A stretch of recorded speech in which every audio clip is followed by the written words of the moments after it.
Alors, bonjour tout le monde. Ce soir, on va parler de Yom Kippour. Yom Kippour, c'est un jour assez spécial, un jour qui permet de nous faire pardonner. Tout le monde connaît le jour de Kippour, c'est le jour du grand pardon. Mais comment est-ce que ça fonctionne véritablement? Alors la Kabbale vient nous donner plus d'explications pour vraiment s'imprégner du jour de Yom Kippour, de savoir quoi faire et comment faire pour que ce jour fonctionne.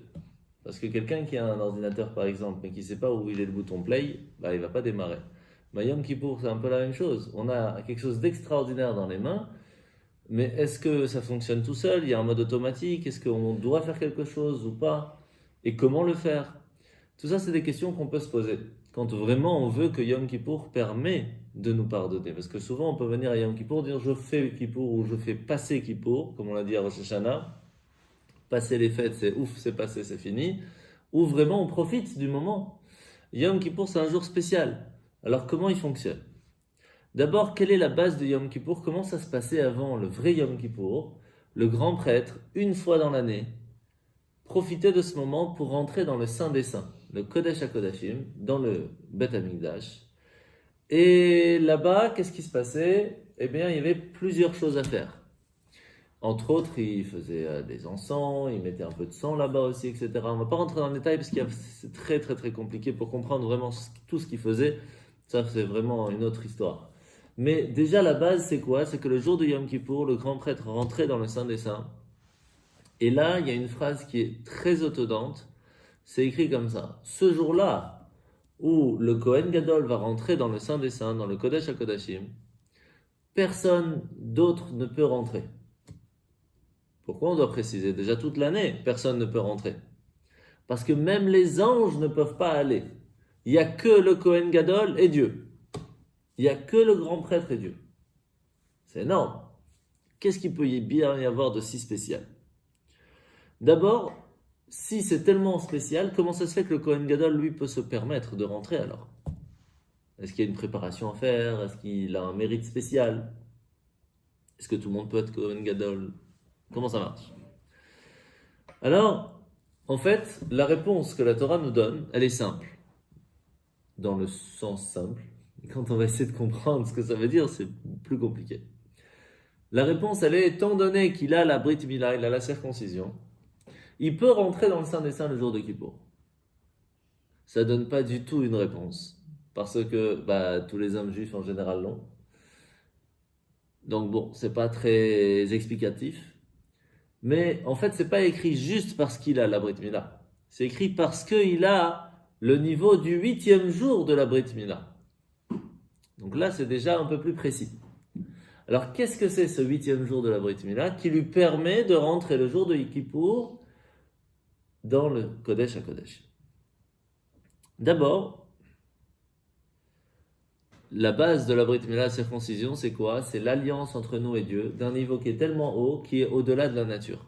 C'est pour cela que, par exemple, Abraham avait fait 612 commandements pendant plus de 100 ans. Arrivé à 99 ans, c'est là que Hachem va lui dire, après tout ce que tu as fait, tu vas mériter quelque chose de spécial. De faire le 613e commandement, celui de faire la circoncision. Pourquoi il ne l'a pas fait avant? Il a fait tout le reste. Pourquoi il attend? Parce que tout simplement, faire la circoncision, c'est pas quelque chose qu'on peut faire par soi-même. C'est pas un lien qu'on peut réussir à créer par soi-même. C'est un lien qui est un cadeau de Dieu. Parce que tout ce qu'un humain fait, ça a toujours une limite. Lorsque Hachem nous a donné cette mitzvah, il nous a donné un lien qui est éternel, qui fait qu'on ne pourra jamais enlever. On voit même le roi David, par exemple, il s'est retrouvé tout nu dans le bain. Il a dit, oh là là, mais je suis nu de mitzvot, je n'ai rien sur moi. Et il s'est dit, ah non, ouf, j'ai la circoncision, j'ai une mitzvah sur moi. Je suis encore en train, à chaque instant, à chaque seconde de ma vie, je gagne encore un point. C'est énorme. Donc, ce numéro 8, parce que généralement la nature, ça s'arrête au chiffre 7, 7 jours de la semaine, etc. Vous verrez si vous prenez des verres en plastique, par exemple, il n'y en a pas ici. Vous prenez des verres en plastique, vous mettez un au milieu, vous mettez autour, vous aurez toujours 6 autour et un au milieu. Que tous c'est le même diamètre, je parle bien. Toujours, on ne peut pas avoir plus. Parce que c'est 7. La même chose d'une roue, il y a un au milieu et il y a 6 autour. Eh ben c'est Shabbat en fait. C'est celui du milieu, c'est le 7e. Mais, en fin de compte, c'est quoi le 8e alors? 8e, c'est au-delà de la nature. Il n'y a pas de, il y a pas de, on va faire avec les héros. Il y a pas de limite. C'est au-delà de la nature. Lorsqu'une personne arrive à s'attacher au niveau du 8e jour de la circoncision, il arrive à un niveau au-delà de la nature. Il pourrait se permettre de rentrer même dans des endroits qui sont tellement spirituels qui sont au-delà de la nature. Ça, c'est la façon explicative de base. Maintenant, on va essayer de comprendre quel rapport Yom Kippour. Ah, Rabbi Harry qui vient d'arriver. Avec.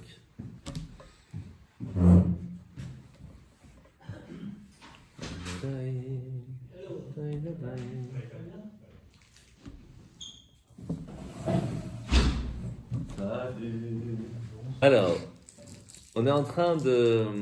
On vient à peine de commencer essayer de comprendre c'est quoi Yom Kippour. Yom Kippour, c'est le jour où le Kohen Gadol, le grand prêtre, il va rentrer dans le Saint des Saints et il va pouvoir rentrer dans un endroit où personne ne va pendant toute l'année.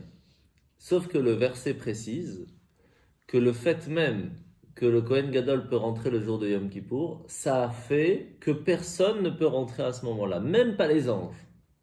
Les anges ne peuvent pas rentrer dans le Saint des Saints le jour ou le moment où le grand prêtre rentre à l'intérieur.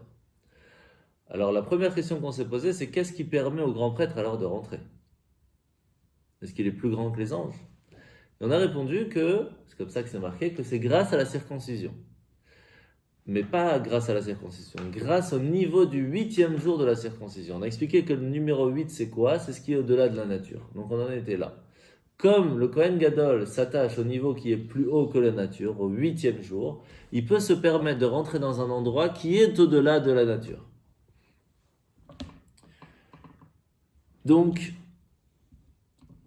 la première chose qu'il faut essayer de bien fixer, c'est qu'est-ce qui fait que personne ne peut rentrer dans le Kodesh HaKodashim, dans le Saint des Saints? Est-ce que c'est l'endroit qui fait ça? Ou c'est le Kohen Gadol qui fait ça? Est-ce que c'est le fait que le grand prêtre rentre à l'intérieur qui bloque entre guillemets les autres à rentrer? Ou c'est le fait que c'est un endroit qui est appelé le Saint des Saints, donc ce qui fait que personne ne peut rentrer? Alors d'un côté, on voit de façon simple et claire que pendant toute l'année, personne ne peut rentrer parce que c'est le Saint des Saints. Donc l'endroit même fait que personne ne peut rentrer. Il y a une sainteté qui est au-delà de ce qu'on peut aller en général dans l'année.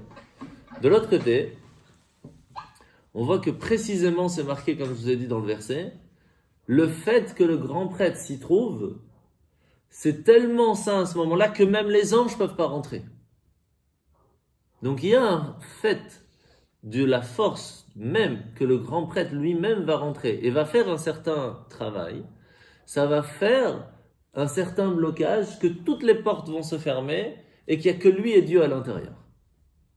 Donc c'est un peu des deux. Toute l'année, il y a un certain niveau qui est dévoilé là-bas qui fait que personne ne peut rentrer. Jusque-là, on a compris. Mais le fait que c'est Yom Kippour et que le grand prêtre rentre à l'intérieur, ça amène, entre guillemets, comme quelque chose d'autre encore, qui fait que même les anges ne peuvent pas rentrer. Ok. Alors maintenant, on va essayer de comprendre quelque chose d'autre. Généralement, pour avoir un numéro 8, il faut avoir un numéro 7. Pour avoir un numéro 7, il faut avoir un numéro 6. C'est-à-dire qu'on ne peut pas arriver à 8 si on n'a pas commencé avec le chiffre 1. Sauf chez nous, bien sûr, il y a toujours un plan galère. Mais généralement, ça fonctionne comme ça. Donc, par exemple, le 8... Ah, bonsoir. Entrez. Ça va? Ça va. On a à peine commencé. Viens, installe-toi. On parle de le grand prêtre, le Kohen Gadol. Il va donc rentrer le jour de Yom Kippour dans le Saint des Saints. Alors, comment... Oui, c'est pas grave, ça nous fait répéter, il n'y a pas de fois. Ouais, 101 fois c'est marqué dans le Talmud. 8 fois, on va arriver à 8. Donc, il va rentrer dans le Saint des Saints et qu'est-ce qui va se passer? Il va réussir à, entre guillemets, fermer les portes que personne d'autre peut rentrer. Il n'y a que lui et Dieu. Quelle est cette force? La force du 8e jour. Le 8e jour de la circoncision. C'est quoi ce 8e jour? Alors, pour pouvoir arriver à 8, on a dit qu'il fallait avoir un numéro 1. Et ça, c'est la preuve, on le voit dans la circoncision. Quand est-ce qu'on fait la circoncision? Que le 8e jour. Mais ça veut dire qu'il faut compter 1, 2, 3, 4, 5, 6, 7, 8. Si on n'est pas arrivé à 8, il ne va pas tomber tout seul. Est-ce qu'on a ce numéro 8 le jour de Kippour? Chez le Kohen Gadol, chez le grand prêtre, qui va, entre guillemets, se rattacher à ces 8 jours et qui va lui permettre de rentrer dans ce Saint des Saints, dans ce Kodesh HaKodashim, à niveau, dans un endroit qui est au-delà du naturel. Eh bien oui. En fait, il faut savoir que le lendemain de Rosh Hashanah, donc après les 2 jours de Rosh Hashanah, on va le chercher, on le sort de chez lui, enfin il sort gentiment en général, et on l'amène au temple, et on s'occupe de lui, et lui ne doit s'occuper de rien, que de Dieu. Il doit se préparer à Yom Kippour. Alors, je ne vous raconte pas les mikvés, les préparations d'études, il ne dort pas la nuit, il y a des gardes qui sont là qui le réveillent s'il dort, et ils étudient avec lui Torah, Nevi'im, Ketuvim. Je ne vous raconte pas tout ce qu'il doit faire, on en a pour 2 heures rien que pour expliquer ce qu'il doit faire. C'est énorme. C'est une préparation énorme. Sur sa tête, il y a le pardon de tout le peuple juif. C'est pas... Alors déjà, quand on est rabbin des bois et qu'on doit faire la prière pour sa communauté, il y a une certaine préparation à faire. Parce qu'on a sur nous, sur notre tête, tout le pardon de toute la communauté sur lequel on va faire l'office. Ah oui, c'est pas... on arrive à Kippour, on croit que le rabbin il arrive tranquille, il vient de manger. Non, non, rien du tout. Il y a de la préparation derrière, et morale et spirituelle. Sans compter physique, il faut préparer la salle. Mais... bah oui. Mais... plus précisément, morale et spirituelle, c'est très lourd, parce qu'on a sur nous la responsabilité. C'est pour ça que généralement, on ne prend pas un chazan comme ça, on ne prend pas un officier en stam, il y a plusieurs conditions. Bon, après, il y a des mieux, il y a les moins bien, il y a ce qu'on est au minimum. Mais généralement, on prend quelqu'un qui est marié, quelqu'un qui fait la Torah, qui fait les mitzvot, que quand il va parler avec Dieu, Dieu va vouloir l'écouter, que quand il va faire les prières, il a révisé, il sait de quoi on parle, pas juste il dit des mots. Donc il y a plein de conditions. C'est pas évident. À partir de là, pendant ces 7 jours-là, depuis le 3e jour donc de Tishri jusqu'au jour de Kippour, il y a 7 jours qui passent. Le 10e jour de Tishri, donc le 8e jour après Rosh Hashanah, c'est Yom Kippour. Et donc en fait, tout simplement, il a 7 jours de préparation avant le 8e jour qui arrive et c'est Kippour. C'est pour cela qu'en fait, il se rattache à ce numéro 8 qu'il a eu quand il était petit, le jour de la circoncision, qui lui a permis de s'attacher avec Dieu d'un niveau extrêmement élevé, un niveau qu'on va apprendre après les différents niveaux, qui va lui permettre de retrouver ce niveau-là et de rentrer à Kippour à un niveau extrêmement grand et donc de rentrer dans le Saint des Saints. Donc là, on comprend un petit peu ce chiffre 8, de quoi on parle. Maintenant, il faut savoir que dans le chiffre 8, il y en a d'autres des chiffres 8. Il y a ce qu'on appelle le 8e de la Teshuvah. Alors, généralement, en Teshuvah, il n'y en a pas 50, il n'y en a pas 8 non plus, mais il y a le 8e niveau de la Teshuvah.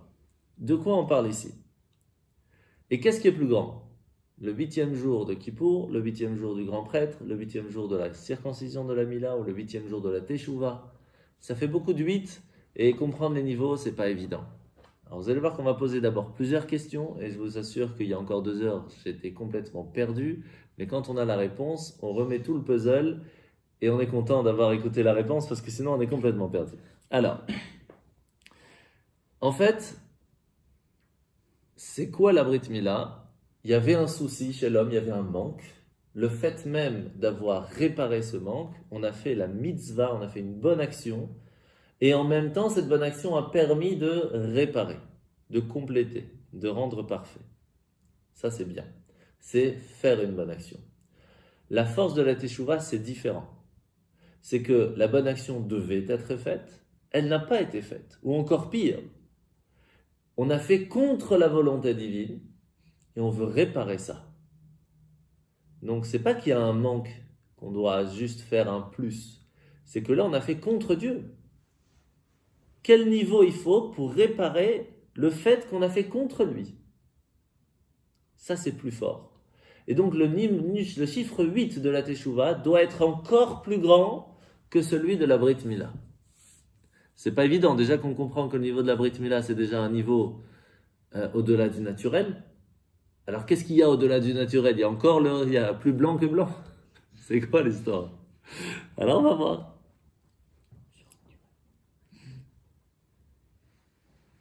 Alors c'est pour ça qu'il faut comprendre, et ça je ne vais pas vous donner les détails, mais que le grand prêtre, le Kohen Gadol, le jour de Kippour, va faire 8 choses spécifiques quand il va rentrer à l'intérieur du temple. Il va prendre le sang, il va jeter sur l'arche, etc. Il y a 8 choses. La même chose, encore une fois ce chiffre 8, et ce sont ces 8 choses qui vont lui permettre d'arriver à ce niveau-là. Maintenant qu'on a un petit peu les 4-5 chiffres 8 qu'on a ramenés, on va essayer de comprendre une chose plus forte. C'est quoi encore?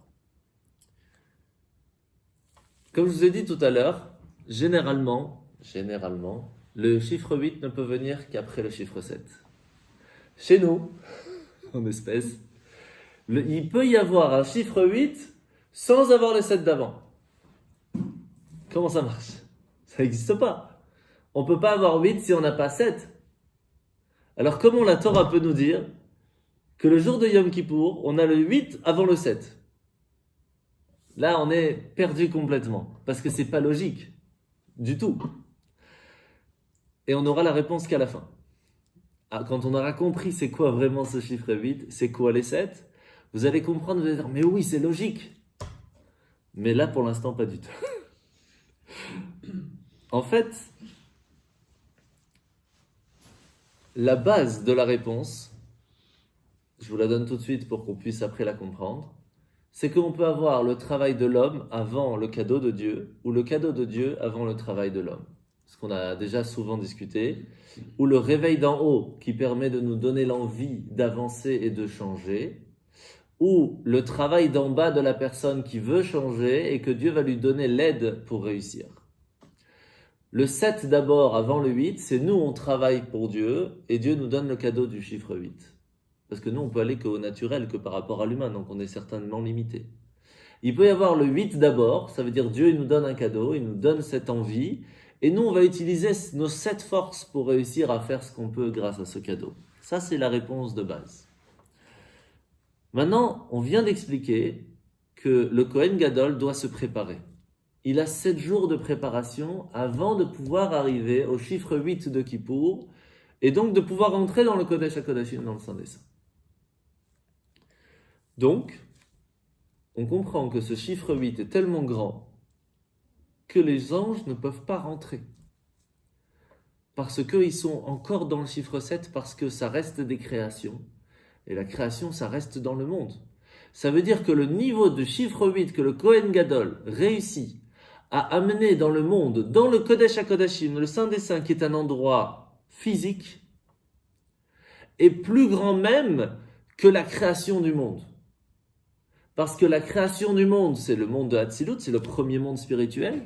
Alors même s'il n'y a pas vraiment des anges là-bas, bon, encore à discuter, Malchut, etc. Mais on va dire que le monde de la création, c'est vraiment Bria, d'accord? C'est le niveau d'en dessous. C'est-à-dire que le Kohen Gadol, le grand prêtre, réussit à amener dans cet endroit-là un niveau qui est au-delà de l'ange, que l'ange ne peut pas arriver. C'est énorme. Grâce à quoi? Grâce aux 7 jours de préparation qu'il a fait avant. Qui donc nous amène à penser et à comprendre que ça va au-delà même des 8 jours de la circoncision. Parce que quand on arrive à une Brit Mila, il y a les anges, la preuve, il y a Eliyahu Hanavi. Hanavi, bon, c'est pas un ange, il tourne, il change, mais... Donc ça veut dire que c'est encore plus fort même que les... Mais c'est ce même niveau-là, cette même façon de travailler des 7 plus le 8, qui permettent de fermer les portes que même les anges ne peuvent pas rentrer. Alors maintenant, on va essayer de comprendre quels sont ces niveaux de chiffre 8, où ça se trouve dans les mondes supérieurs. Comment on pourrait alors les attirer vers nous, et qu'est-ce qu'on peut faire nous aujourd'hui le jour du Yom Kippour alors qu'on n'a pas le temple en fin de compte? Quel niveau, jusqu'à où on peut arriver? Et bien sûr, après, réussir à comprendre quel rapport avec le jour de Yom Kippour, qui est en fin de compte un peu le jour de la Teshuvah, quoi, un petit peu le jour du demande de pardon. Donc, c'est quoi ce 8 de demande de pardon? Alors, généralement, vous vous rappelez qu'au tout début de la création du monde, c'est Bereshit bara Elokim. Donc, au tout début, Hachem, quand on dit Hachem en général, c'est la lumière qui est sans limite, Yud Kevavke, ou Havaye comme on dit, qui va créer Elokim. Il va créer une force qui s'appelle Elokim. C'est un nom de Dieu qui a au pluriel, qui va permettre de créer la nature, puisque le mot Elokim, c'est la même valeur numérique que Hateva, la nature, et qui va donc donner la possibilité à un monde matériel et physique de vivre, d'exister. Nous, qu'est-ce qu'on doit faire? Amener dans ce monde Yudke Vavke. Ça veut dire réussir à amener dans ce monde le niveau qui est au-delà du monde. Que le monde arrête d'être simplement physique, mais qu'il ait un but spirituel. Ça veut dire réussir à amener, availler le niveau de création du monde, de Yud Kevavke, dans le monde de Elohim, dans le monde matériel. Comment on fait ça? C'est très simple. On prend un aliment physique, on fait une bénédiction, on y amène la divinité. On prend des téphilines qui sont des morceaux de cuir, on fait la bénédiction dessus, on y amène la divinité. Donc on peut réussir à amener le niveau d'Hachem qui est au-delà du monde, dans un monde limité. Grâce à quoi? Grâce à la mitzvah.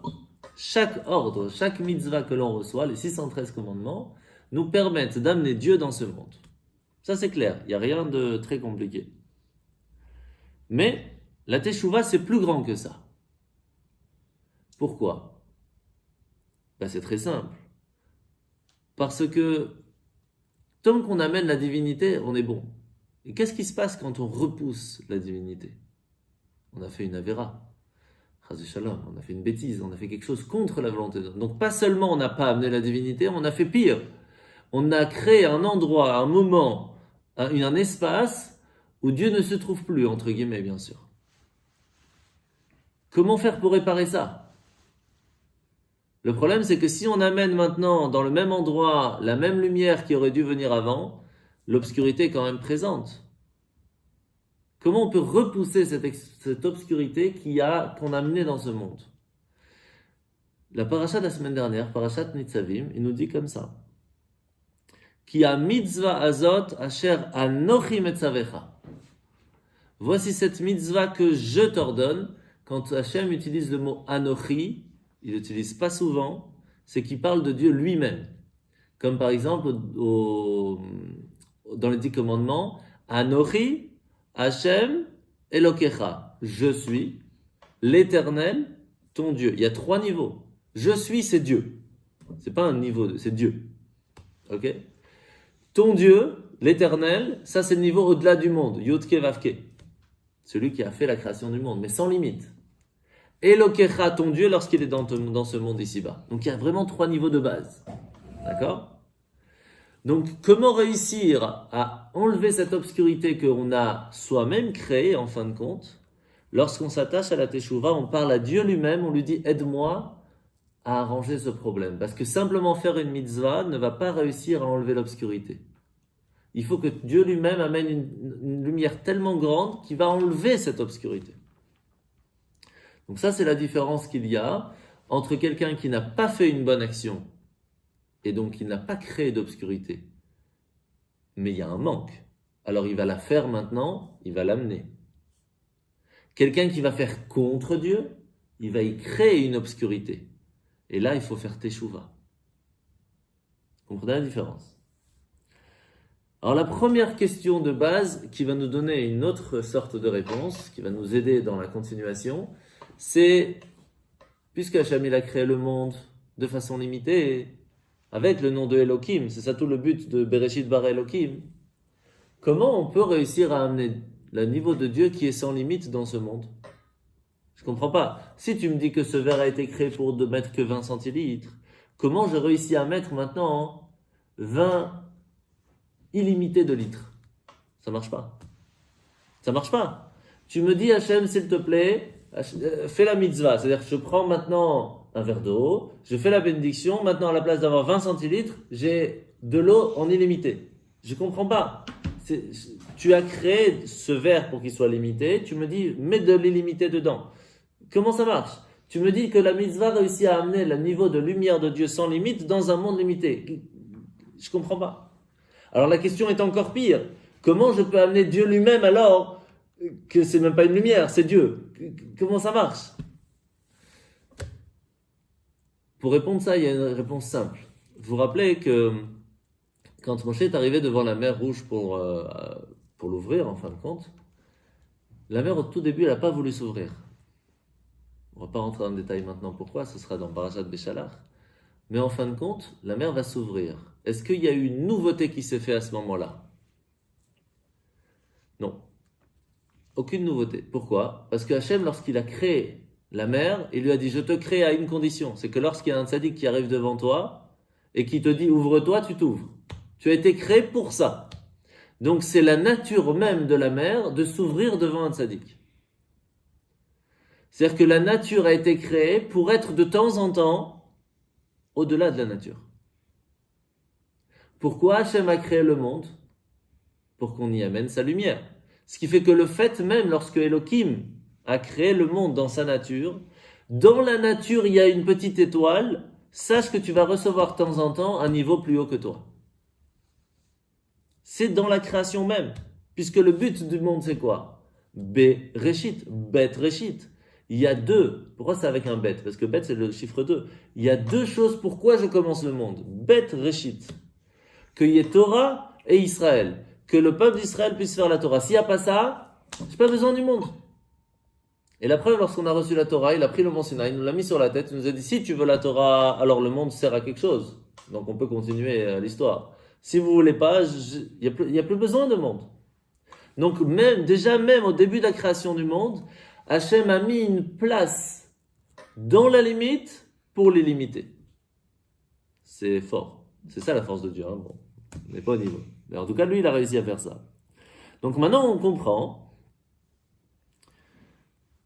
que on a la possibilité d'y amener une lumière qui est sans limite. Et donc, de la même façon, et c'est ça qui est extraordinaire, Hachem nous dit, je t'ai créé avec le Yetzer Hara, avec le mauvais penchant. C'est-à-dire qu'en même temps, je t'ai laissé la place à fauter, et en même temps, je t'ai laissé la place à retourner. J'y ai créé aussi la Teshuvah. Tu peux me demander de venir t'aider à tout réparer, à tout changer. Donc on peut réussir à amener Dieu lui-même dans ce monde. C'est extraordinaire. Alors maintenant, on avait parlé de ça l'année dernière, et vous allez voir pourquoi c'est important. Il y a différentes forces de Teshuvah. Vous savez qu'il y a un Midrash qui explique qu'il a demandé aux différentes forces dans la Torah comment faire Teshuvah. C'est-à-dire que quelqu'un a fait une bêtise, comment ça marche? Qu'est-ce qui permet de rattraper sa faute? La question était posée à la Chokhmah, à la sagesse divine. Quoi faire lorsque quelqu'un a fait contre Dieu? Réponse, la mort. Que la mort qui peut pardonner. C'est chaud. Hein? Il va demander à la prophétie, à la force de la prophétie, qui va dire il n'y a que la souffrance. Donc déjà c'est moins, entre guillemets, moins grave. Il n'y a que la souffrance qui peut permettre à une personne d'être pardonnée. Il va demander alors à la Torah. Que dit la Torah dans le texte? C'est marqué Korban Hacham. Tu amènes un sacrifice de pardon dans le temple, tu es pardonné. Alors on ne parle pas ici Korban Khatat. On va voir pourquoi, c'est quoi la différence. Et la question est posée à Dieu. Et que dit Dieu? Qu'il fasse teshuva, je l'accepterai. Qu'il vienne, qu'il me dise pardon, j'accepte son pardon. Donc, on voit qu'il y a des niveaux. C'est-à-dire que la teshuva existe, mais à 4 niveaux différents. Alors, lequel on veut? Bon, je crois que le 4e est plus sympathique. Seule chose, c'est qu'il faut avoir le bon numéro de téléphone. C'est tout. Si on a le bon numéro de téléphone du bon Dieu, bon, on fait allô, pardon, ouais, c'est bon, top, allez, bye.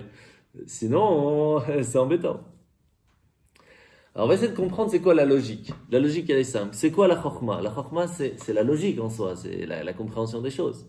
C'est quoi la compréhension des choses? Hachem t'a mis dans ce monde pour y amener la lumière. Qu'est-ce que tu fais? Tu lui dis non, je veux que le monde meure, que tu n'y sois pas. Je crée un endroit de mort, puisque Dieu n'y est pas. S'il n'y a pas Dieu, il n'y a rien, c'est mort, c'est vide, c'est néant. Donc c'est Mida Keneged Mida. Tu veux que le monde meure, ben meure. Ben, c'est pas compliqué. Ça c'est la chokhmah, il dit, c'est logique. La prophétie dit non. La prophétie dit c'est la souffrance. Tu as fait souffrir le monde que pendant un certain moment il n'y a pas Dieu, souffre. La Torah tu dis non, tu vas faire un korban Hacham. Et Hachem il dit la Teshuvah. Pourquoi je n'explique pas d'abord la Torah? Parce que la Torah et Hachem, c'est déjà un niveau de Teshuvah. C'est-à-dire que jusque-là, c'était la personne qui devait prendre sur lui quelque chose sans lui-même avoir fait un certain travail. Sur la mort ou la souffrance, tu ramasses, c'est tout. Par contre, la Torah te dit, tu vas faire un geste. Ce geste, c'est d'amener un sacrifice. Ce sacrifice va te permettre de montrer à Dieu que tu es entre guillemets, en train de demander pardon, et ça va te permettre d'effacer ta faute. Et Dieu, il nous dit carrément, si tu n'as pas la possibilité d'amener ce sacrifice, c'est pas grave, parle-moi, et j'effacerai ta faute. Donc c'est là vraiment qu'on parle du mot teshuva. Parce que pour faire teshuva, comme on a expliqué la semaine dernière, c'est tashuv, revenir à son initial, il faut que la personne fasse un geste. Alors que la mort et la souffrance, la personne n'a rien fait, elle a juste ramassé. Donc la teshuva ne commence qu'à partir de la Torah. Maintenant, est-ce qu'il y a une différence entre la teshuva de la Torah et la teshuva que Hachem nous donne? Ah oui, elle est énorme. C'est quoi? Lorsqu'une personne amène un sacrifice à Dieu, généralement, les sacrifices ne sont donnés que sur des avérotes qu'on a fait sans faire exprès. Si on a fait une zdonot, ou mésid, ça veut dire on a fait en faisant exprès, on ne peut pas se faire pardonner dans le temple. Ça, c'est la force que la prière peut faire, alors que dans le temple, on ne pouvait pas. Comment faire lorsqu'elle personne elle a fait et qu'elle maintenant, à ce moment-là, aujourd'hui, elle vient et dit pardon Hachem, comment je veux me faire pardonner? J'ai fait en faisant exprès, mais maintenant je veux vraiment demander pardon. Il y a ce qu'on appelle zdonot naasulo keshgagot. On utilise cette force à Kippour aussi. C'est qu'on dit à Hachem, écoute, le jour où j'ai fait en faisant exprès, j'ai fait exprès. C'est vrai. Mais le fait même qu'aujourd'hui, je comprends que c'était pas bien, ça montre que quand j'ai fait exprès, j'ai pas vraiment fait exprès. Il me manquait des infos. La preuve, maintenant j'ai les infos, je comprends mon erreur. Ça veut dire qu'à ce moment-là, j'ai fait sans faire exprès. Et si j'ai fait sans faire exprès, tu peux me pardonner. Ça, c'est la transformation d'une faute en faisant exprès en pas fait exprès, et donc qui permet de se faire pardonner. On utilise cette force à Kippour aussi. Mais ça, c'est ce korban hacham. C'est pour ça que ce n'est pas le korban khatat. Le korban khatat, sacrifice de pardon, c'est un sacrifice pour quelque chose qu'on a fait sans faire exprès. Korban hacham, c'est cette force qui permet de dire à Hachem, voilà, il y a quelque chose qui n'allait pas, mais maintenant je demande, s'il te plaît, quand même, pardonne-moi parce que je n'avais pas toutes les infos. J'ai fait un petit résumé, hein, d'accord, c'est pas dans le détail, mais c'est à peu près. Alors, c'est quoi le niveau d'Hachem? Qu'est-ce qu'Hachem, il vient nous dire? Bon, tu sais, tu demandes pardon, on est au top. Fais tes chouvas. Quelle est la différence? La différence, c'est que si tu dis à Hachem, pardon, pas seulement ce que tu as fait exprès devient comme si tu n'as pas fait exprès. Ce que tu as fait exprès devient comme si tu as fait exprès de faire une bonne action. T'imagines? Tu as fait exprès de faire une bêtise grave, tu dis pardon Hachem, ok, c'est comme si tu as fait une bonne action. C'est énorme. Comment ça marche ce truc? Il est où ce bouton? Je veux savoir, c'est bon. C'est vrai que le plaisir de faire des chouvas, c'est ça. Ah, on va voir parce qu'il y a plein de détails qui vont. Et à la fin, vous allez tout comprendre. Jusque-là, c'est bon? Oui. Ok. En conclusion, on arrive toujours à s'en sortir. Bah, heureusement. Mais il faut comprendre aussi comment et pourquoi. Vous allez voir, c'est pas si évident, mais à la fin, tout est compréhensible. Alors en fait, la première question qu'on doit se poser, c'est pour pouvoir réussir à transformer une pas bonne action, donc une obscurité, en lumière d'une certaine façon, il faut pas qu'on soit attaché au monde.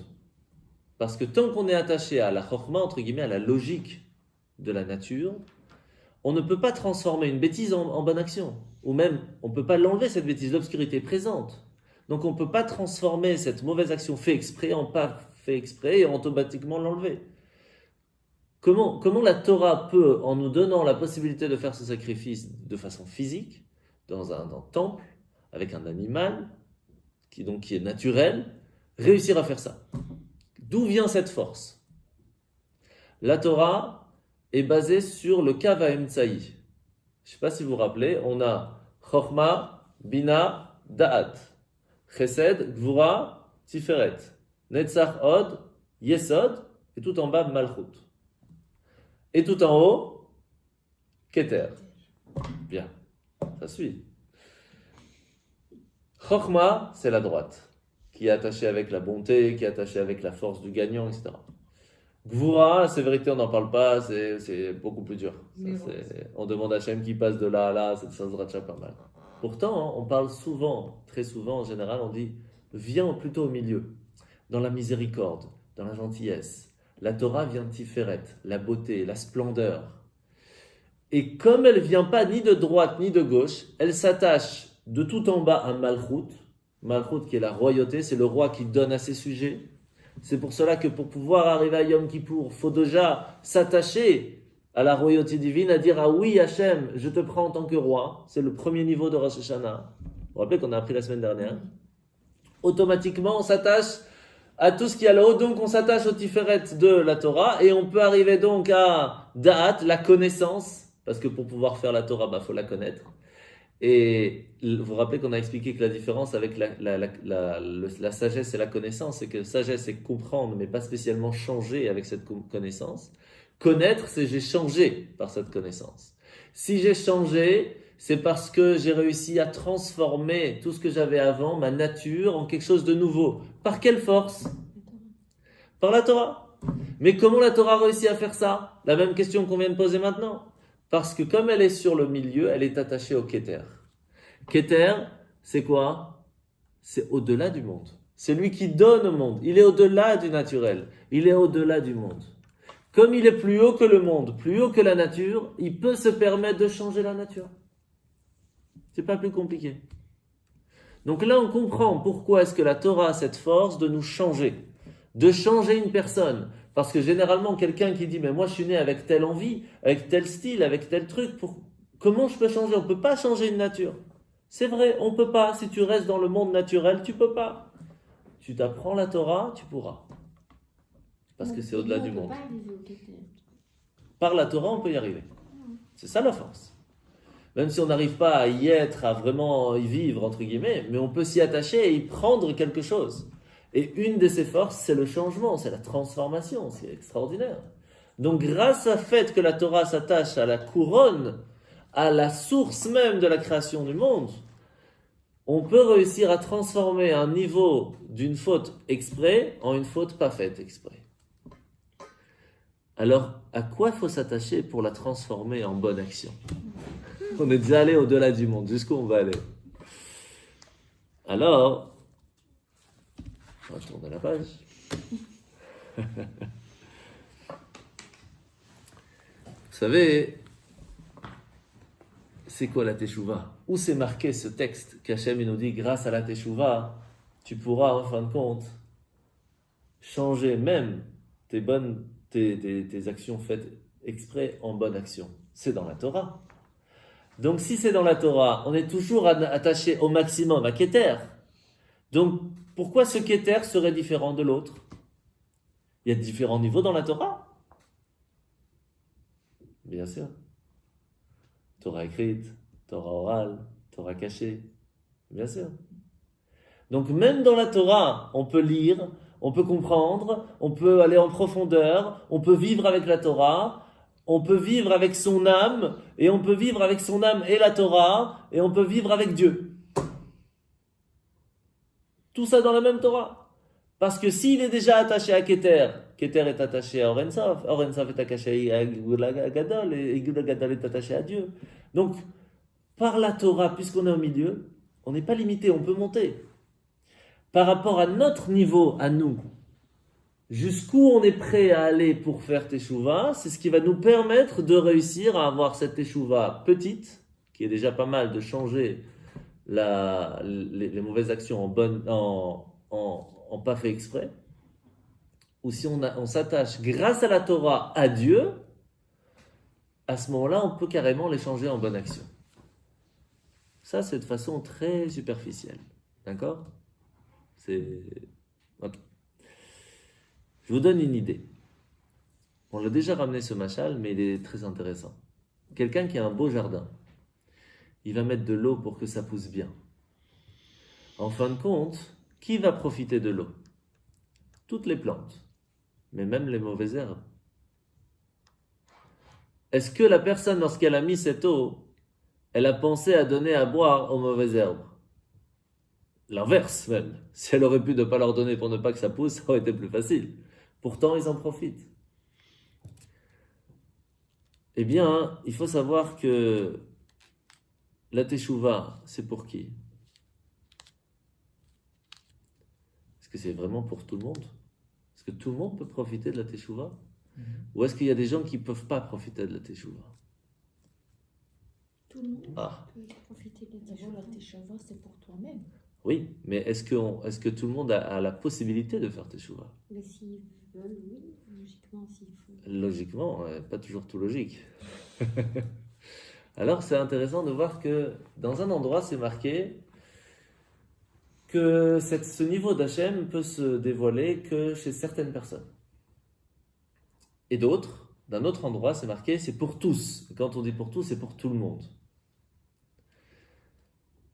Cette histoire de jardin nous donne un petit peu cette même idée.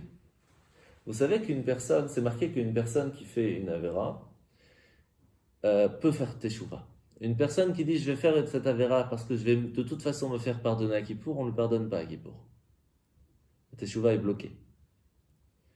Une personne qui le jour de Kippour fait une avéra, le jour de Kippour on ne la pardonne pas puisque tu viens contre Kippour. Comment tu veux que ça te pardonne? C'est logique. Donc il y a des fois la teshuva n'est pas acceptée chez cette personne, elle est bloquée. Pire que ça, c'est marqué quand une personne, l'avéra même, devient une seconde nature. Pas parce qu'elle n'a jamais appris, parce qu'elle sait et elle continue de le faire, ça devient une seconde nature parce qu'elle prend sur elle de le faire. Dieu peut nous bloquer à faire teshuva. Comme on connaît l'histoire de Pharaon, c'est marqué que Hachem lui a bloqué son cœur. Alors c'est-à-dire quoi? Il ne peut pas faire teshuva, il n'aurait pas pu renvoyer le peuple juif. Mais alors si tu n'as pas de libre arbitre, pourquoi tu es puni? C'est pas sympa. Si encore tu me dis oui, tu peux changer et tu changes pas, je te punis, ça donne. Je comprends. Mais si Hachem nous dit tu peux pas changer, tu peux pas arranger et je te punis quand même, il y a un truc qui va pas. En fait, il faut comprendre que de temps en temps, quand ça devient presque une seconde nature, ce qu'on a l'habitude de faire, et on sait que c'est interdit, pas quand quelqu'un ne sait pas, je parle, quand quelqu'un il sait. Hachem il bloque la teshuva. Il y a plusieurs niveaux de blocage. Il y a le niveau de blocage où il ne va pas t'aider. C'est-à-dire que la teshuva, lorsque quelqu'un il dit allez, je voudrais vraiment avancer, je voudrais vraiment changer, Hachem il t'aide. Il te fait que ça coule, c'est plus facile, tu n'y arrivais pas maintenant, mais ça avance quand même. Quelqu'un qui veut arrêter de travailler Shabbat et qui ne savait pas avant que c'était interdit. Et que quand on lui dit, il dit ok, Hachem, à partir de maintenant, je veux vraiment essayer. Il ne fait pas tout d'un coup, c'est pas évident, mais il commence. Hachem il aide. Il aide que pendant la semaine, il va gagner plus, ce qui fait qu'il aura plus de facilité à fermer Shabbat. Il y a des fois, quelqu'un est tellement ancré à l'intérieur qu'Hachem, il ne veut même pas l'aider. Tu veux vraiment montrer? Je ne vais pas t'aider au début. Tu sais quoi, pendant un mois, tu ne vas pas gagner, tu vas perdre. Si par contre, tu tiens quand même, après je t'aide. Mais je te bloque d'abord. Ça, c'est le blocage que peut arriver à teshuva. C'est dur, c'est très dur. Mais ça arrive lorsque ça devient presque une seconde nature. Après, il y a le niveau encore plus dur, mais c'est très rare. C'est lorsqu'il y a carrément une voix du ciel qui dit, lui, il ne peut pas. Toi, tu ne peux pas faire teshuva. Il y a une personne qui s'est ramassée ça. Il s'appelait Acher, Rabbi Elisha ben Abouya. C'est un grand rabbi qui, en fin de compte, va tout lâcher. Pour certaines raisons, on ne va pas rentrer dans le détail. Et son élève, c'était Rabbi Meir Balanes. Et il restait avec lui, il a réussi à prendre que le bon de chez lui.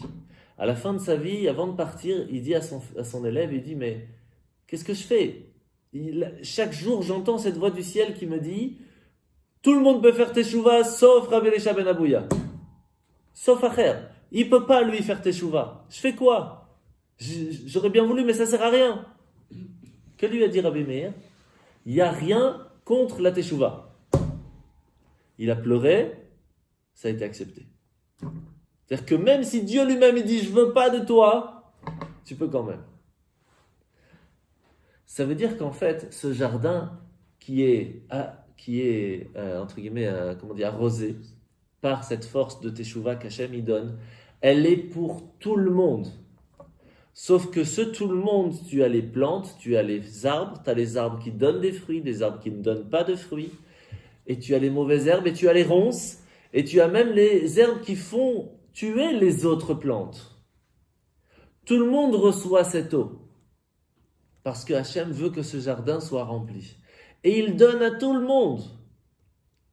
Mais le jardinier, il veut enlever ses ronces. Parce que ça embête. Et Hachem, il dit, tu sais quoi? Tu veux plus être une ronce, tu veux plus être un virus, tu veux plus être un microbe, tu veux plus être un arbre qui ne donne plus de fruits. Chacun à son niveau. Tu veux être un arbre qui donne des fruits, tu veux toi-même être la source d'autres fruits. Tu l'as cette eau. Tu as cette teshuva. Tu as la possibilité. Mais quand tu es déjà un arbre, c'est déjà plus facile, grâce à tes racines qui sont bien ancrées, d'aller chercher cette eau. Tu es une plante, tu n'es pas encore un arbre, tu as quand même une facilité. Tu es une ronce, tu peux aussi. Tu es une herbe qui vient, tu es une herbe qui est microbe, tu peux aussi l'avoir. C'est plus difficile, tu vas prendre moins. Mais tu l'as, tu es attaché. Si tu veux, tu peux. Donc, il n'y a pas de différence. On fait pas de Donc, différence. d'un côté, il n'y a pas de différence. Teshuva, la colle. Mais bien sûr, c'est pas le même niveau. C'est pas le même niveau de facilité à arriver à la teshuva, c'est pas le même niveau même d'acceptance, c'est pas le même niveau de... Vous voyez la différence? Faut se battre, quoi. Il y a des fois, il faut se battre. Quelqu'un, c'est une ronce, c'est un microbe, et du jour au lendemain, il dit, je veux être accepté autour des arbres. Les arbres ne veulent pas l'accepter au début. Alors, il va devoir changer de nature pour être lui-même quelque chose de bien.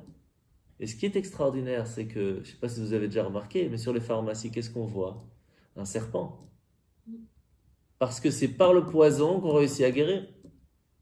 Donc cette ronce-là, ce microbe-là qui était avant, entre guillemets, qui faisait beaucoup de bêtises et qui même, à cause de ça, a emmené des problèmes chez les autres, peut par lui venir les plus beaux médicaments. Grâce à la teshuva. Et ça, c'est la force du Baal Teshuva qui peut devenir même mieux que le tzaddik. Parce que le tzaddik, il fait quoi? Il fait des fruits. Ok, c'est magnifique, c'est un beau jardin, un beau pommier, tout ce que vous voulez. Mais lorsqu'il y a un problème qui arrive, est-ce qu'il a la force de guérir les autres? Il peut amener une pomme pour en faire à la place de ce problème un pommier. Mais guérir, c'est différent. Ça, c'est la force de la teshuva qu'on a expliqué avant. Il y a la première teshuva de la Torah qui permet de changer que cette ronce va devenir une plante. C'est bien. Mais changer que ce microbe de ronce peut réussir à devenir un médicament, comme si il va même aider le tzaddik à mieux grandir, parce que ça va devenir cette erreur va devenir une bonne action, quelque chose que le tzaddik en lui-même ne peut pas faire. C'est donné par Dieu. C'est une force de teshuva qui nous est acceptée, qui nous est donnée par Hachem. C'est énorme. Alors comment faire pour réussir à l'avoir, cette lumière? Alors en fait, la première question pour vraiment comprendre, première chose, c'est qu'il y a une différence entre chesed et tov. Chesed, c'est quoi? Chesed, c'est la bonté. Généralement, qui c'est qu'on attache à la bonté? Avraham. Pourquoi? Parce que Avraham, il a donné à tout le monde, à ses deux enfants, sans distinction. Qu'ils soient bien ou pas bien, Yitzhak et Ishmaël, il leur a donné. Mais la bonté ne peut quand même arriver chez une personne que si la personne est là. C'est-à-dire qu'Ishmaël a pu recevoir de son père parce qu'il était présent. Qu'est-ce qu'il faisait Avraham? Lorsque quelqu'un arrivait chez lui, il lui donnait à manger. Donc il faut quand même qu'il soit là. C'est un peu si celui du jour de Kippour, quelqu'un il vient à la synagogue, Dieu peut lui donner. Mais s'il vient même pas, là c'est déjà plus du chesed, c'est déjà plus de la bonté. C'est ça que la force de Yom Kippour, c'est Tov Lakol. C'est le bon de Dieu pour tous. La même chose que ces ronces qu'on a parlé dans le jardin. Il est présent, il ne sait même pas pourquoi. Il n'est pas spécialement dans le jardin autour des arbres, mais il est là. Et le fait même qu'il pleut, il profite. Ça, c'est la force de Kippour. Tov, c'est plus fort que Chesed. Tov, Lakol, pour tous. C'est-à-dire que si quelqu'un ne vient pas à Kippour à la Sina, c'est bon aussi. On va voir. C'est très fort, vous allez voir. Avant de comprendre ça, il faut essayer de comprendre quelque chose d'autre que beaucoup posent la question. Vous allez comprendre maintenant la différence. La teshuva, on peut la faire quand? Que à Kippour ou toute l'année? Toute l'année. Est-ce qu'on peut réussir à transformer toute l'année ces actions faites exprès en quelque chose de pas fait exprès? Oui, toute l'année. Alors c'est quoi la différence avec Kippour? C'est toute l'année qui est englobée. Est-ce que le jour, toute l'année, on peut réussir à transformer ces mauvaises actions faites exprès en bonnes actions? Un jour de Kippour? Sans Kippour, un autre jour de Kippour. Est-ce qu'on peut transformer ces mauvaises actions faites exprès en bonnes actions Oui. toute l'année? Oui. Tout dépend du niveau de teshuva qu'on a fait. Quelle est plus grande, la force de la teshuva? Est-ce qu'elle est plus grande avant Kippour ou pendant Kippour? Pendant les 10 jours de pénitence ou le jour de Kippour? Qu'est-ce qui est plus fort? Le jour de Kippour. C'est les 10 jours de pénitence.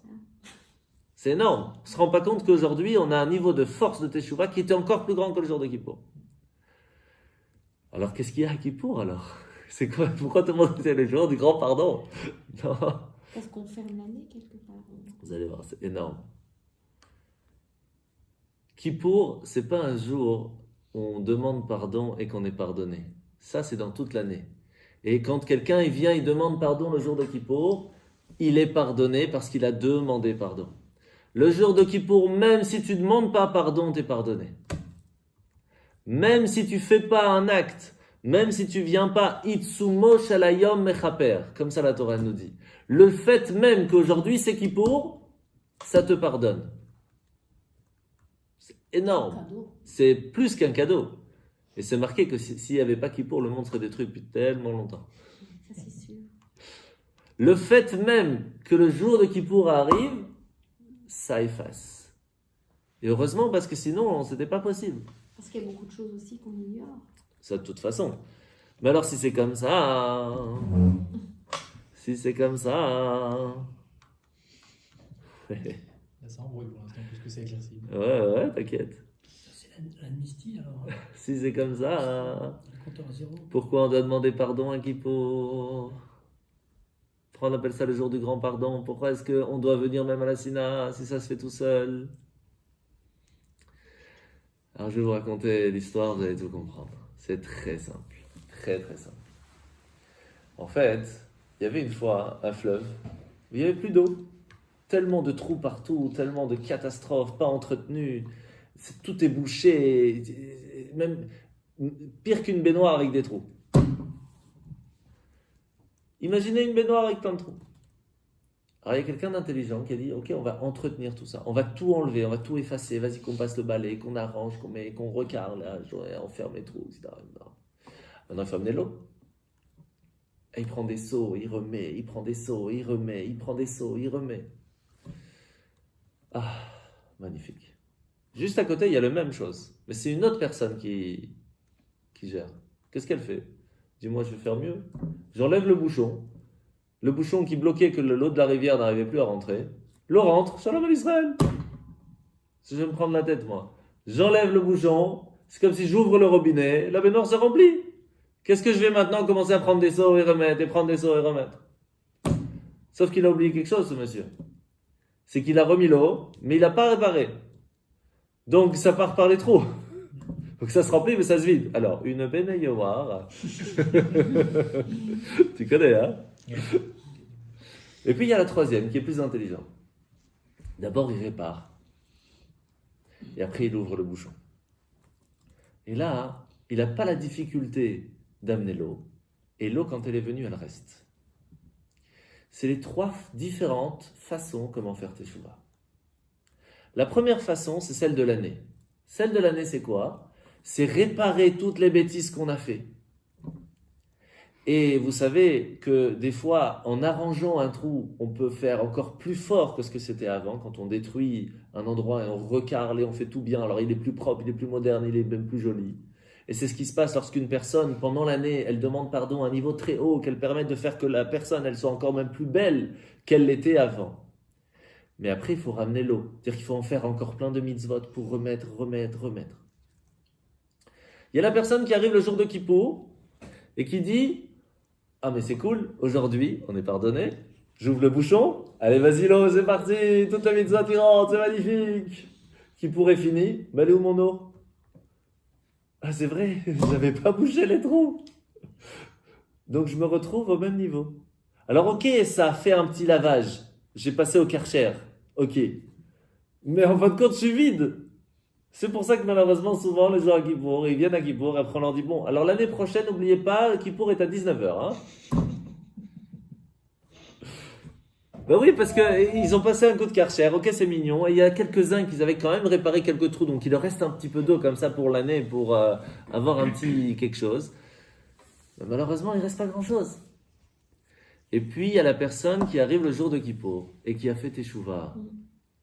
Et là, c'est autre chose. Tu fais tes chouvas toute la nuit. Alors déjà, non pas spécialement, mais même au moins le jour même de Kippour. Mais il y a quand même quelque chose qui est un petit peu... Enfin, toutes les personnes qui ont fait leur alia et qui disent j'ai fait tes chouvas, j'ai fait tes chouvas, j'ai fait tes chouvas, c'est facile aussi, je veux dire. Ah mais il y a plusieurs niveaux de Teshuvah, encore une fois. Hein. Parce que c'est... Vous savez, Je trouve que c'est un mot qui est devenu très facile. Oui. On l'entend souvent. J'ai mais fait tes c'est chouvas, c'est j'ai comme fait tes un chouvas. enfant. Un enfant dit, dis pardon. Tu l'as tapé, dis pardon. Pardon. Mais le fait de dire j'ai fait tes chouvas... Bravo mon grand, t'as dit pardon. Il a rien compris, 2 secondes après il recommence. Tu vois ce que je veux dire? Il y a le pardon, il y a pardon, il y a pardon. Il y a plusieurs niveaux de tes choix. Bien sûr. Il y a dire pardon pour pouvoir recevoir la récompense derrière. Tu peux pas recevoir le bonbon parce que t'as pas dit pardon. Pardon, s'il te plaît, je veux le bonbon. C'est le mini pardon de Kippo.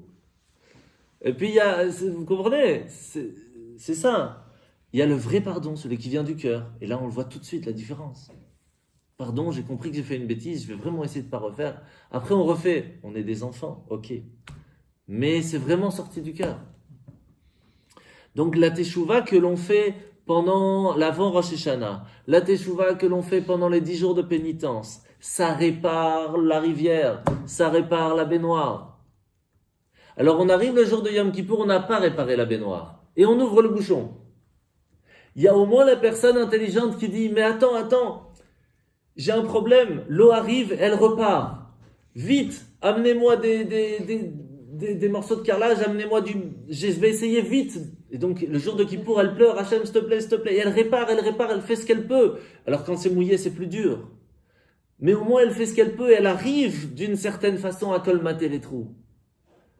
À la fin de Kippour, elle ressort avec quelque chose. Vous avez compris la différence? Quand on arrive le jour de Kippour et qu'on a passé Elul, on a passé Rosh Hashanah, on a passé des jours de pénitence et qu'on a un carrelage extraordinaire, alors Kippour c'est facile, on est même joyeux. On ne fait que ramasser, prendre. C'est le jour le plus joyeux de l'année. C'est pour ça que la Torah nous dit Kippour, c'est le jour le plus joyeux de l'année. Je vous l'ai déjà dit plusieurs fois. C'est le jour où on peut prendre tout. Mais de l'autre côté, ça peut être qu'un coup de karcher. Ça dépend de comment on prépare notre Kippour. C'est pour ça qu'on a besoin de Teshuvah. On a besoin le jour de Kippour de faire Teshuvah. Plus encore que les autres jours, parce qu'on a la possibilité de voir où sont les trous. Vous savez que quand quelqu'un répare sa baignoire, à la fin, elle n'est pas sûre si elle fonctionne. On doit la tester. Quand arrive l'eau, et qu'on se rend compte qu'il reste quelques trous.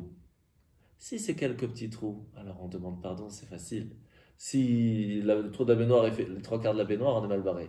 Mais si on a déjà réparé les 3 quarts et que on ne sait pas après si elle est fonctionnelle, la baignoire, mais le jour de Kippour, on dit Hachem, s'il te plaît, les petits trous qui restent, je voudrais vraiment que ce ne soient pas des trous que la bracha se perde. Aide-moi à les colmater. Il nous aide. On est encore dans les 10 jours de pénitence parce que c'est assez raide, Yom Teshuvah. Donc on a quand même cette force de Teshuvah qui est encore présente autant que les autres jours. Mais en plus de ça, on a enlevé le bouchon.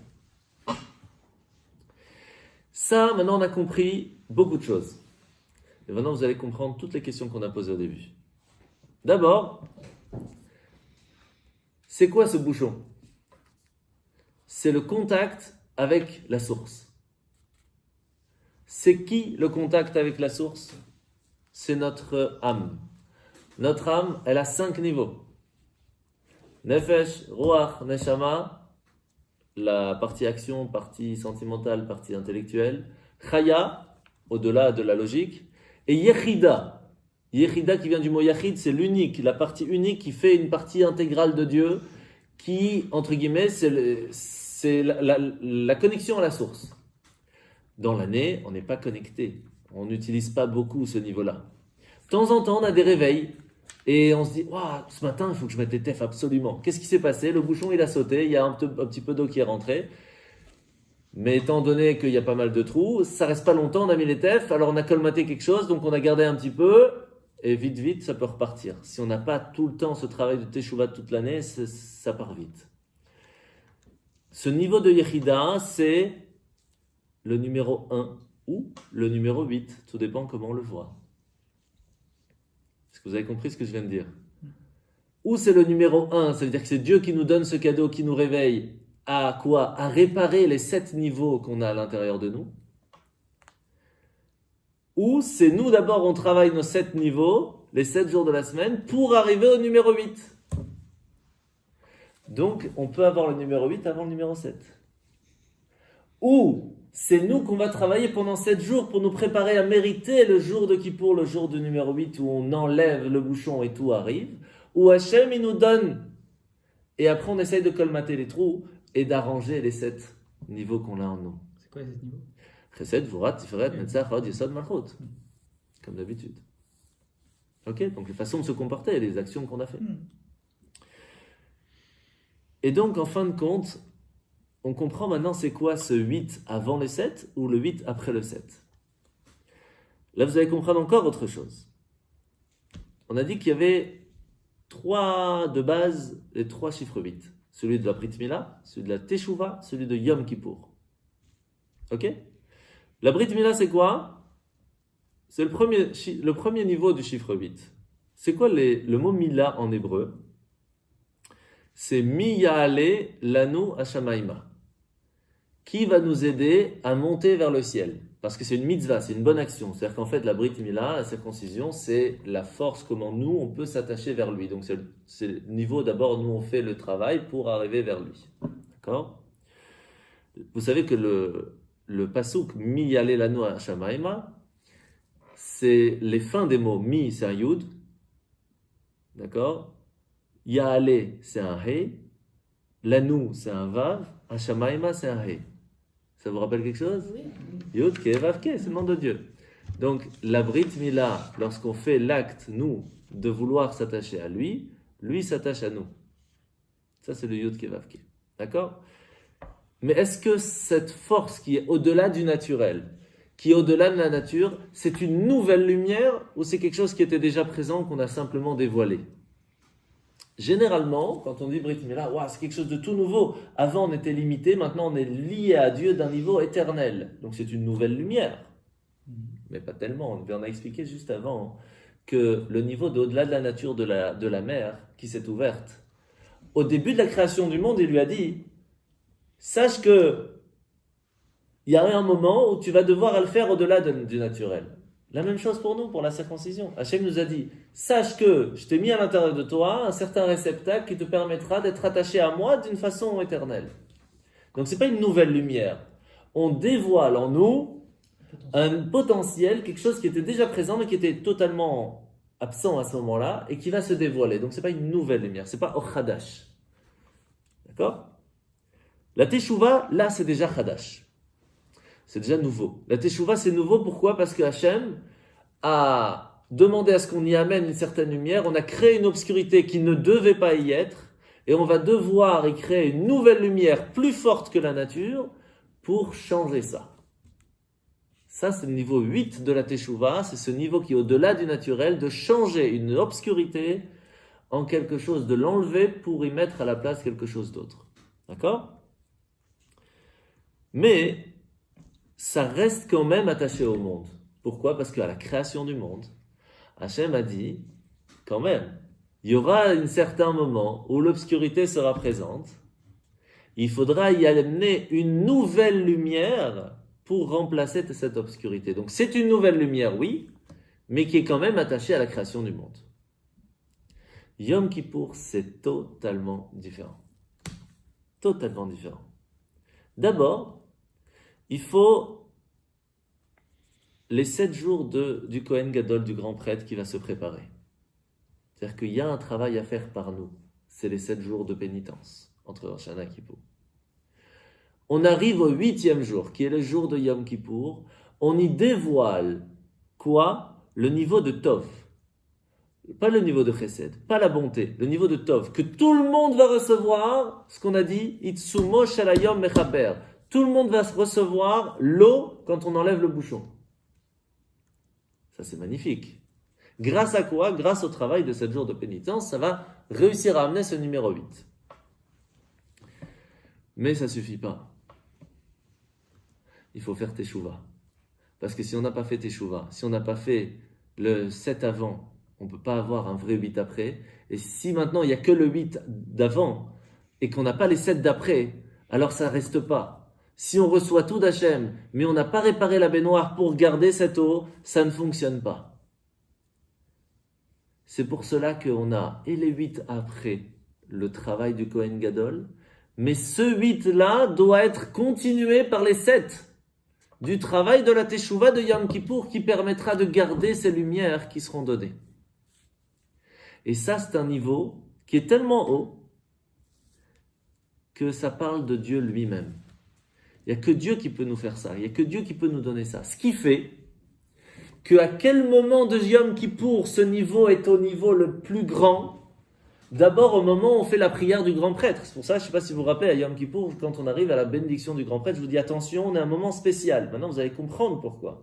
Parce qu'à ce moment-là, même les anges ne peuvent pas venir. On ferme les portes aux anges, on leur dit maintenant c'est moi et Dieu.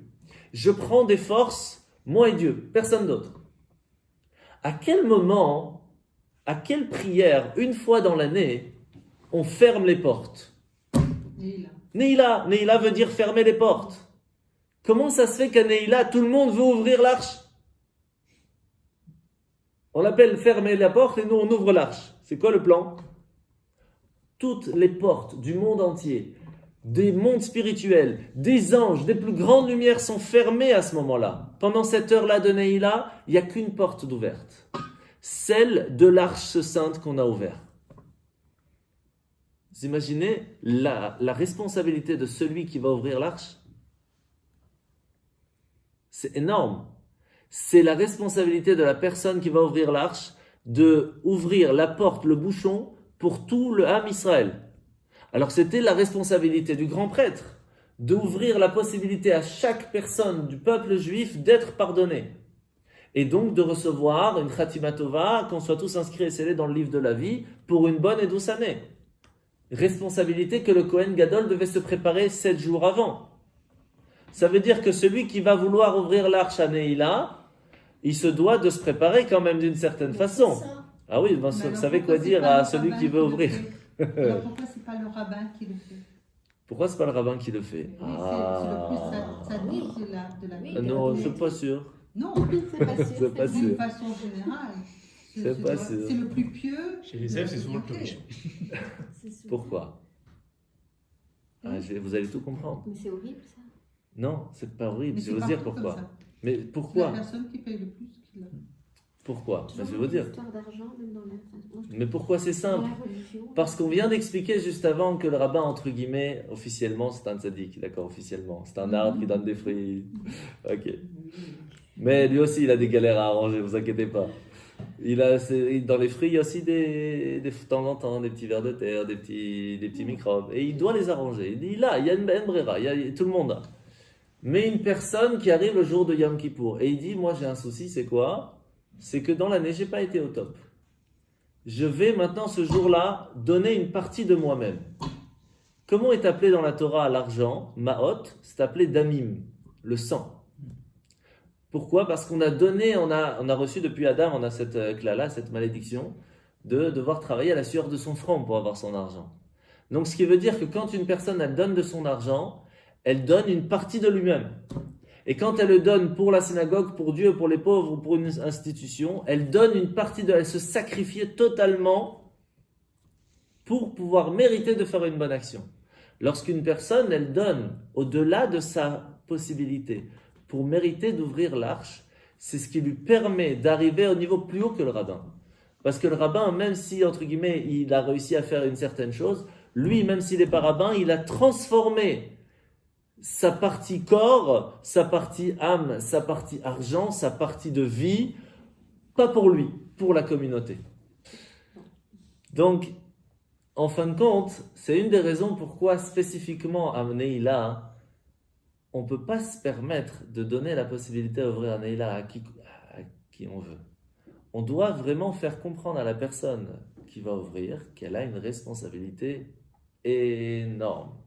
Mais de l'autre côté, il y a une grosse partie du travail qui se fait par le chazan, par l'officiant. C'est pour cela que l'officiant doit faire ça de façon bien, de faire attention à ce qu'il dit.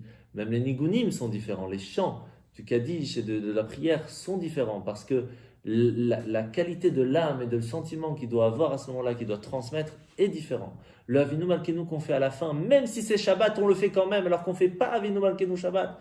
Pour Neila, on le fait quand même. Parce qu'il n'y a personne d'autre qui entend, il n'y a que Dieu. Il n'y a plus de limite. On est avec Dieu lui-même à ce moment-là. Donc sachez que le moment de Neila est très fort pour chacun d'entre nous parce que vous recevez un niveau énorme à ce moment-là. Et c'est pour ça que tout le monde revient à ce moment-là, Neila. Pourquoi? Même des gens qui sont... L'élément est très puissant. c'est la Yechida, le 5e niveau de l'âme, se réveille. Et maintenant, vous comprenez pourquoi à Neila, c'est la 5e prière. Parce que c'est le 5e niveau de l'âme. C'est le niveau de Yechida qui se réveille. Tout le monde est là. Parce qu'il n'y a plus de différence entre qui est qui sait qui fait quoi. Il n'y a que l'âme du peuple qui se réveille et qui dit « Je suis là, je veux profiter. » Adkan. Et ça, c'est la force de Yom Kippour. Et là, on a normalement toutes les réponses à ce qu'on a posé au début. Il y a encore plein de détails qu'on ne peut pas répondre. C'est pour ça que je ne vous ai pas donné les questions. Parce qu'on n'en a pas fini, c'est trop long. Mais déjà, vous donner un petit détail. Vous dire que à Yom Kippour, on n'a pas fini. Quand est-ce qu'on finit Yom Kippour? Simchat Torah. Simchat Torah, juste avant Simchat Torah, Shmini Atzeret. Exactement. En fait, à Shmini Atzeret, on finit Yom Kippour. Parce qu'à Yom Kippour, même si on a signé le contrat, on peut rajouter les petites étoiles jusqu'à Shmini Atzeret. Alors, pour comprendre c'est quoi vraiment Shmini Atzeret, j'espère qu'on aura le temps de faire un cours entre les deux pour comprendre c'est quoi ce qu'il y a après Kippour. Parce qu'il y a encore Sukkot, il y a encore Shmini Atzeret et Simchat Torah. Et tout ça, c'est ce qui va nous permettre de véritablement avoir une bonne année. Parce que quand on arrive à faire Yom Kippour dans la joie, alors Simchat Torah, ce sera vraiment dans la joie. Zrat Hashem. Et sachez que Yom Kippour, c'est un jour de joie. Quand on le voit comme ça, c'est vraiment un jour de joie. Hashem, il nous dit, qui que tu sois, tu as. Que tu ouvres l'arche ou que tu ouvres pas l'arche, ça n'y a pas de différence. Tu as. Mais si tu prends sur toi quelque chose de difficile, tu prends une bonne décision, tu fais tes chouvas, tu vas remarbrer ta baignoire. Tu vas refaire ton âme plus propre, ton corps plus propre, ton année plus jolie. Et tu pourras profiter de ces lumières que tu recevras ce jour-là. Alors, pourquoi est-ce que le Baal Shem Tov nous dit, on va finir avec ça, que lorsqu'arrive le jour de Simchat Torah, chaque pas de danse qu'on fait, c'est un seau d'eau. Un seau de bénédiction. Maintenant, vous avez compris. À Yom Kippour, on a enlevé le bouchon et on a pris plein. À Sukkot, on arrive à recarler, à arranger, si bon. À Simchat Torah, on a des seaux de bénédiction qu'on prend et qu'on met. Mais encore, il faut qu'il n'y ait pas trop. Ça fait encore travailler. Mais à Simchat Torah, chaque pas de danse, c'est un seau de bénédiction qu'on prend. Chaque pas de danse. Alors, Bezrat Hashem, qu'on ait tous une superbe année. Amen. Et vous savez qu'on est Hetafshin Pei, 5780. Ouais. Alors, j'avais appris avant-hier que Pei, c'est Peidout. Ça veut dire la rédemption, donc ça tombe bien. Mais tout à l'heure, un grand rave m'a dit que c'est aussi Teshnat Parnassa. C'est une année de Parnassa. Alors Bezrat Hashem, qu'on puisse avoir une bonne année de rédemption personnelle, de rédemption avec Mashiach, et que tout se fasse dans la facilité d'une bonne Parnassa, Bezrat Hashem.